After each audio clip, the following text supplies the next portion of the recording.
Imagine setting out for a city adventure, unaware it would be your last. In the warm embrace of August 2010, Amber Tuccaro, a vivacious 21-year-old mother, decided to take a breather from her usual surroundings. Together with her infant son and a close friend, she journeyed to Edmonton, seeking a change of scenery and perhaps a bit of adventure.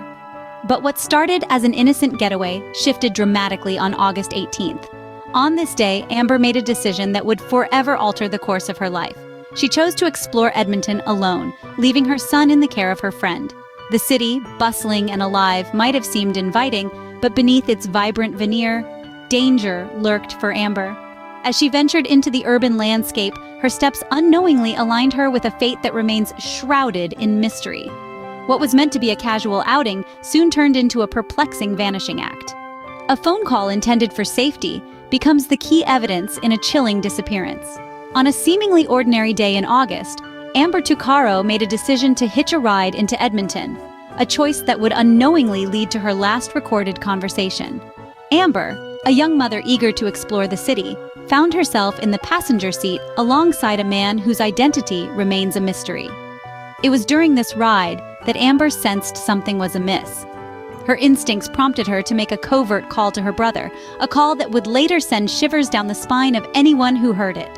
As the vehicle hummed along the unfamiliar roads, Amber's voice, laced with growing apprehension, filled the line. "Where are we going?" she asked, the uncertainty clear in her tone. The man's responses were vague, dismissive, unsettling. This conversation wasn't just a call, it was a desperate plea for help, a subtle cry encoded in the guise of casual chat. Amber questioned their route repeatedly, her voice a mixture of confusion and fear, a stark contrast to the man's eerie calmness. The audio, chillingly crisp, captured not just words, but the palpable tension in the car. It was a forensic goldmine that later became a heart-rending testament to Amber's last moments of contact with anyone she knew. As the call ended, so did all contact with Amber, leaving only haunting questions behind. When the desperate need for answers meets cold indifference. In the immediate aftermath of Amber Tuccaro's disappearance, the response from the Royal Canadian Mounted Police was frustratingly tepid. At a time when swift action was crucial, the RCMP's approach was marked by a significant lack of urgency. They initially suggested that Amber might simply be out partying, dismissing the anxiety and concerns raised by her family. This assumption that Amber had voluntarily chosen to disappear undermined the seriousness of the situation. It was a critical period where every moment counted, yet the investigation did not move with the urgency it demanded. This delay in recognizing the gravity of Amber's absence allowed crucial hours and days to slip away, time that could have been used to gather vital clues and possibly alter the outcome of this tragic case. The family's pleas for action, their desperate calls for a more thorough and immediate response, were met with bureaucratic apathy, delaying the search for truth. In the face of tragedy, a mother's determination becomes her armor. Tootsie Tuccaro, a woman fueled by love and an unyielding spirit, stood unbroken in the shadow of immense grief. When her daughter Amber vanished, the initial response from law enforcement was disheartening. They suggested Amber might simply be out partying, dismissing the urgency of her disappearance. But Tootsie knew her daughter. She knew this was no mere escapade. Refusing to accept this narrative, Tootsie launched into action. She rallied friends, family, and anyone who would listen, transforming her anguish into a catalyst for change. Day after day, Tootsie faced bureaucrats and media, her voice unwavering, her resolve steely. Her efforts compelled the authorities to take a second, more serious look into Amber's case.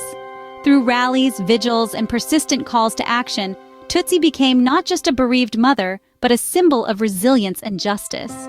Tootsie's battle against the odds was a fierce fight for her daughter's memory. The search culminates in a discovery as sorrowful as it is sobering. In the year 2012, 2 long years after Amber Tuccaro vanished, a grim revelation unfolded in a remote area of Alberta. Her remains were finally located, scattered in an isolated field, miles away from the bustling life of Edmonton, where she had last been seen.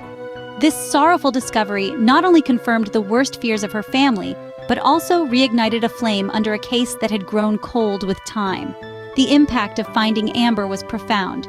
It shook the community and thrust the case back into the spotlight, compelling law enforcement to reevaluate their initial dismissive stance.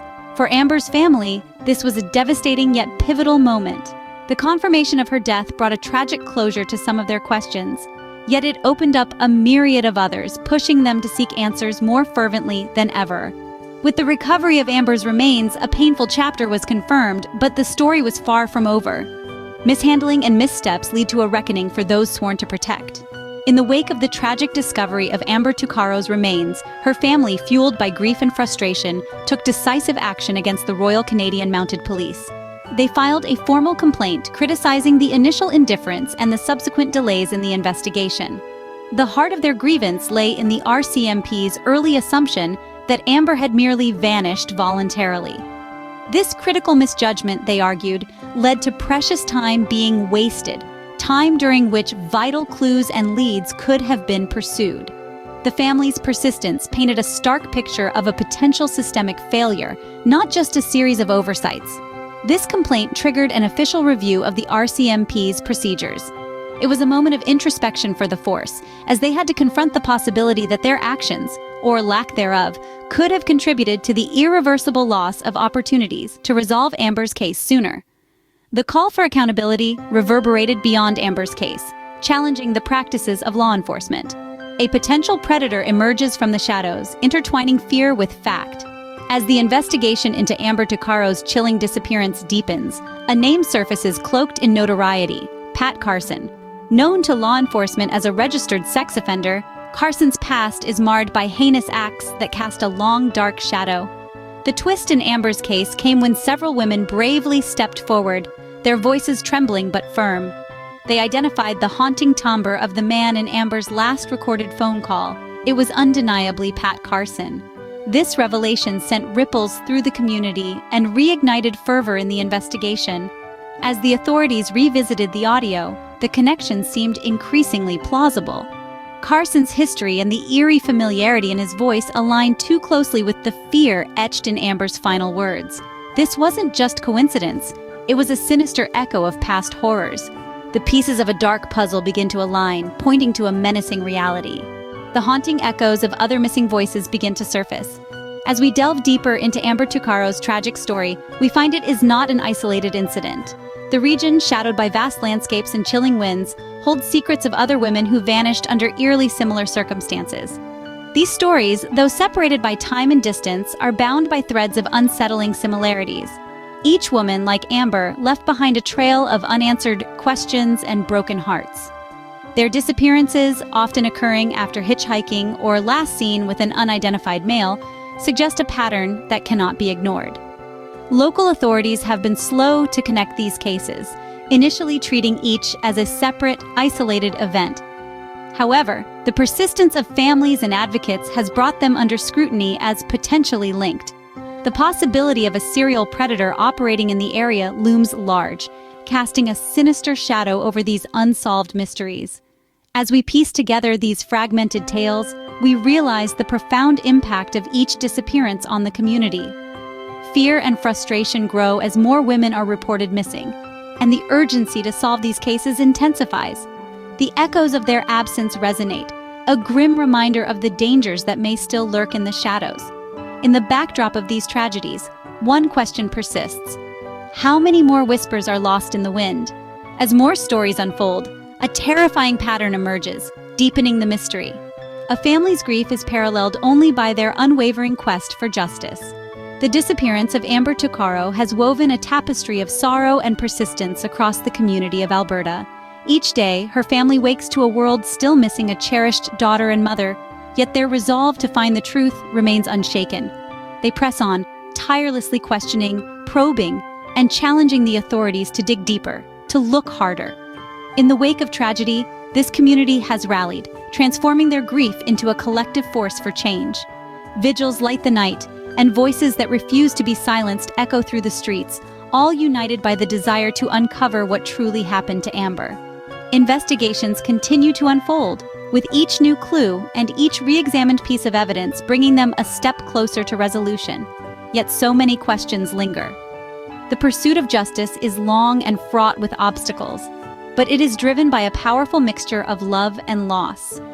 Despite the passage of time, the flame of truth burns fiercely, fueled by love and loss.